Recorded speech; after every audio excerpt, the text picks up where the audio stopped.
प्रार्थना प्रथम डॉक्टर सौ मुकुंदाचार्य स्वामी सौ श्री मुकुंदाचार्य स्वामी अस्ति चेत् तदपि कर्तुं शक्यते।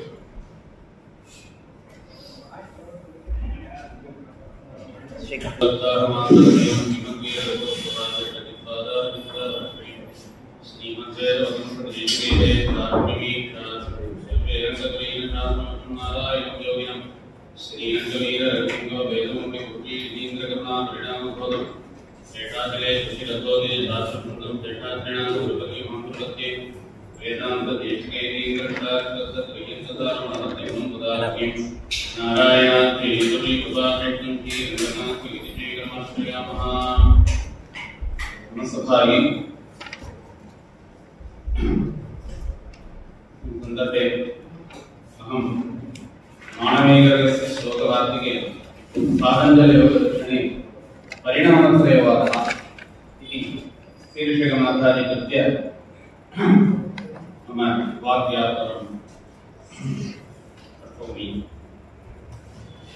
पातञ्जलियोगदर्शने परिणामत्रयवादः इति विषयमाधारीकृत्य तत्र श्लोकचतुष्टयेन निरूपितं भवति।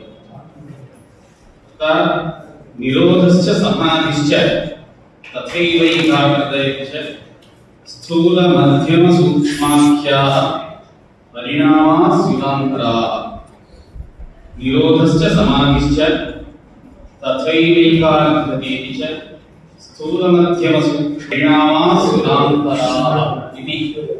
तदनन्तरं द्वितीयं ते धर्म लक्षणावस्था भेद वाक्या प्रकीर्तिता देशकाल दशा भेद त्रैविध्यमपि संहितम्। तृतीयं चिच्छक्ते ते सर्वे प्रतीक्षण विकारिणः प्रतीक्षण परिणामः अवस्था। तदनन्तरं मध्यमो भूतभाव्यादि व्यवहारस्य गोचरः घटादि परिणामो यः सस्थूल इति निर्णयः इति श्लोकचतुष्टयेन पातञ्जलियोगदर्शने परिणामत्रयमाधारीकृत्य उक्तं भवति। तत्र प्रथमश्लोके तावत् निरोधश्च समाधिश्च इति प्रथमश्लोके तावत् परिणामत्रयं परिणामं कतिविधम् इत्युक्तौ त्रिविधं भवति। निरोधपरिणामः समाधिपरिणामः एकाग्रतापरिणामः इति परिणामत्रयं भवति। तत्र निरोधपरिणामं तावत् योगसूत्रे विभूतियोगः तत्र विभूतिपादे योगसूत्रे विभूतिपादे परिणामत्रयम् अधिकृत्य चिन्तितं भवति। तत्र विभूतिपादे नवमसूत्रं यत्सार निरोध संस्कारयोः अभिभव प्रादुर्भावो निरोधलक्षण चित्तान्वयः निरोधपरिणामः इति नवमसूत्रेण संयमस्य परिशुद्धि कर्तुं क्रमेण परिणामत्रयम् उच्यते। तत्र निरोधपरिणामस्य लक्षणं इत्थं भवति। यत्सार निरोध संस्कारयोः अभिभव प्रादुर्भावो निरोधलक्षण चित्तान्वयः निरोधपरिणामः। तत्र यत्थानं नाम क्षिप्तं मूलं विक्षिप्तं पञ्चभूमिका वर्तते। आद्यत्रयं भूमित्रयं भवति यत्थानम् इति नाम्ना। तत्र रजसा विषयेषु क्षिप्यमानं क्षिप्तं तमसा निद्रालस्यादिवृत्तिमत् मूढम् ईषत् रजस्तमः संस्पृष्टेन सत्त्वेन कादाचित् ज्ञानयुक्ततया क्षिप्ता विशिष्टं विक्षिप्तम् इति। निरोधः प्रकृष्टसत्त्वस्य अंगितया चेतसः परिणामः ताभ्यां यथा निरोधाभ्यां जनितौ संस्कारौ तयोः यथाक्रमम् अभिभव प्रादुर्भावं यदा भवतः अभिभवः न्यग्भूततया कार्यकारणतामत्वेन अवस्था प्रादुर्भावः वर्तमाने अध्वनि अभिव्यक्तरूपतया अवस्थां तदा निरोधक्षणे चित्तस्य उभयवृत्तित्वा अन्वयः यः सः निरोधपरिणामः इति। युद्धान संस्कारस्य तिरोभूतः भवति निरोधसंस्कारस्य आविर्भवति धर्मीरूपतया च चित्तम् उभयान्वयित्वेन अवस्थितं प्रतीयते तदा सः निरोधपरिणामः इति शब्देन विवक्ष्यते इति निरोधपरिणामस्य इति सूचितम्।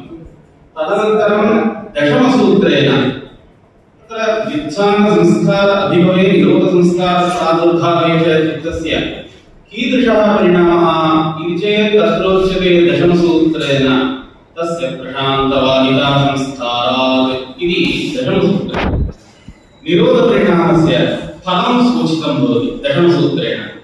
तथा सर्वात्मना युत्सानसंस्कार अभिभवे सति निरोधः स्थैर्यम् उच्यते।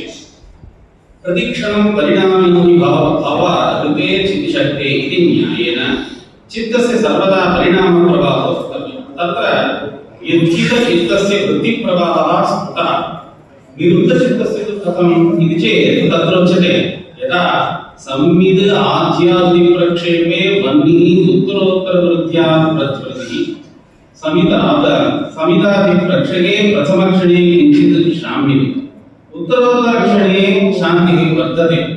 तथा निरुद्धचित्तस्य उत्तरोत्तराधिकं प्रशमः भवति। पूर्वप्रशमचित्तसंस्कार एव उत्तरोत्तरप्रशमस्य कारणम् इत्यतः प्रथमप्रवाहं वा न कोऽपि दोषः इति। एवञ्च अनेन सूत्रेण निरोधपरिणामस्य फलम् अभिहितम्। तदनन्तरम् एकादशं सूत्रेण निरोधपरिणामं विधाय द्वितीयं समाधिपरिणामम् उच्यते। सर्वार्थतः एकाग्रतयोः क्षयोदयो चित्तस्य समाधिपरिणामः इति सूत्रं भवति। सर्वार्थतः चलत्वात् नानाविधार्थग्रहणं चित्तस्य विक्षिप्तत्वरूपो धर्मः एकाग्रता पक्षिमानो धर्मः तयोः यथाक्रमं क्षयोदयो निरोधाभाव प्रादुर्भावो नष्टः विनाशः नास्त इति उत्पत्तिः तु समाधिपरिणामः इत्युच्यते। तदनन्तरं द्वादशं सूत्रेण समाधिपरिणामनिरूपणानन्तरं तृतीयम् एकाग्रतापरिणामः उच्यते। तत्र शान्तोदितौ तुल्यप्रत्ययौ चित्तस्य एकाग्रसूत्रे ततः पुनः इति पाठः अपि भवति इति केचित् मन्यते। किन्तु सूत्रे तावत् शान्तोदितौ तुल्यप्रत्ययौ चित्तस्य एकाग्रतापरिणामः इत्येव। तदुत्तरकालं तस्यैव परिणामान्तरम् उच्यते अनेन सूत्रेण।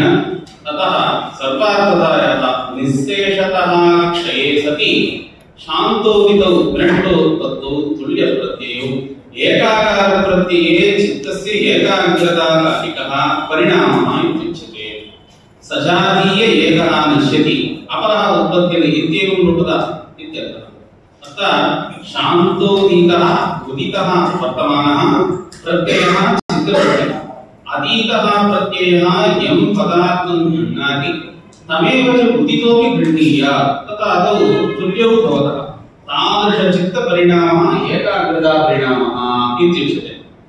अनन्तरं इत्येवं क्रमेण मानवीयस्य श्लोकवार्तिके श्लोकचतुष्टये प्रथमश्लोकेन सूचितं भवति। अनन्तरं द्वितीय तृतीय श्लोकेन च ते धर्मलक्षणावस्थाभेदात् वाक्याः प्रकीर्तिताः देशकालदशाभेदात् त्रैविध्यम् अभिसंहितम् इति तृतीयम्। तदनन्तरं चितिशक्तेर्ते सर्वे प्रतीक्षणविकारिणः प्रतीक्षणपरिणामो अवस्था सूक्ष्म उदाहृतः इत्येवं क्रमेण। अनन्तरं तृतीयं निरोधपरिणामः समाधिपरिणामः एकाग्रतापरिणामश्चेत्येवं त्रिविधपरिणामः चित्तस्य धर्मपरिणामः इत्युच्यते। श्लोके तावत् धर्मलक्षण अवस्थाभेदात् वाक्याः प्रकीर्तिताः इति सूचितम्। किन्तु धर्मपरिणामः लक्षणपरिणामः अवस्थापरिणामः इति तत्र लक्षण अवस्थापरिणामः इत्युक्तौ एवं लक्षणपरिणामोऽपि निरोधलक्षणचित्तान्वयः इति सूत्रे प्रतिपादनं अध्वत्रयम्। तत्र अनागत अध्वपरित्यागेन वर्तमानाध्वस्वीकारः तत्परित्यागेन अतीताध्वस्वीकारः इति एवं कालावच्छिन्नस्य तस्यैव निरोधस्य अवस्थापरिणामोऽपि अभिप्रादुर्भावो इत्यनेन दशमसूत्रे प्रतिपादितं भवति। एवं समान एकाग्रतापरिणामयोः लक्षणावस्थापरिणामः उच्यते अनेन सूत्रेण एतेन भूतेषु येषु धर्मलक्षणावस्थापरिणामा व्याख्याताः इति। तत्र एतेन त्रिविधेनोक्तेन चित् परिणामेन भूतेषु स्थूलसूक्ष्मेषु इन्द्रियेषु बुद्धि कर्म लक्षण भेदेन अवस्थितेषु धर्मलक्षणावस्था भेदेन त्रिविधः परिणामः व्याख्यातः अवगन्तव्यः। अवस्थितस्य धर्मिणः पूर्व धर्मनिवृत्तौ धर्मान्तरावृत्तिः परिणामः तथा मूललक्षणस्य धर्मिणः पिण्डरूप धर्मपरित्यागेन घटरूप धर्मान्तर स्वीकारे धर्मपरिणामः इत्युच्यते। लक्षणपरिणामस्तावत् तस्यैव घटस्य अनागत अर्थपरित्यागेन वर्तमानार्थ स्वीकारः तत्परित्यागेन च अतीतार्थ परिग्रहः। अवस्थापरिणामस्तावत् तस्यैव घटस्य प्रथम द्वितीययोः सदृशयोः क्षणयोः अन्वयित्वेन अर्थात् काललक्षणयोः अन्वयित्वेन गुणवृत्तिः न अपरिमाणाः क्षणमपि अस्ति इत्येवं क्रमेण श्लोकचतुष्टयेन मानवीयरहस्य श्लोकवार्तिके परिणामत्रयम् अधिकृत्य आचार्यैः प्रतिपादितः भवति इत्युक्त्वा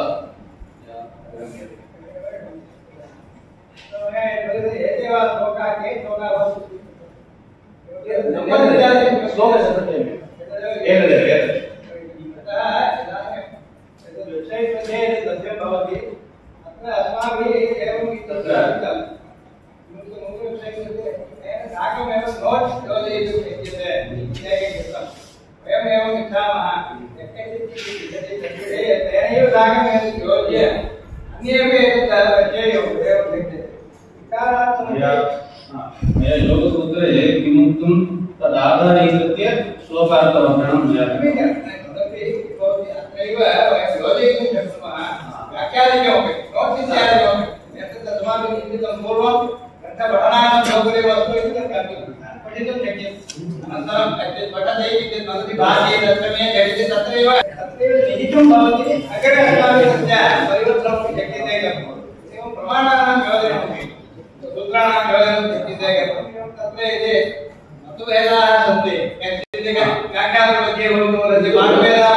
किन्तु सांख्यमते तावत् केवलं स्वमतस्थापनमेव परमत निराकरणं तु न कृतम्। अतः प्रमाणवाक्यादिकम् अतीव दुर्लभमेव।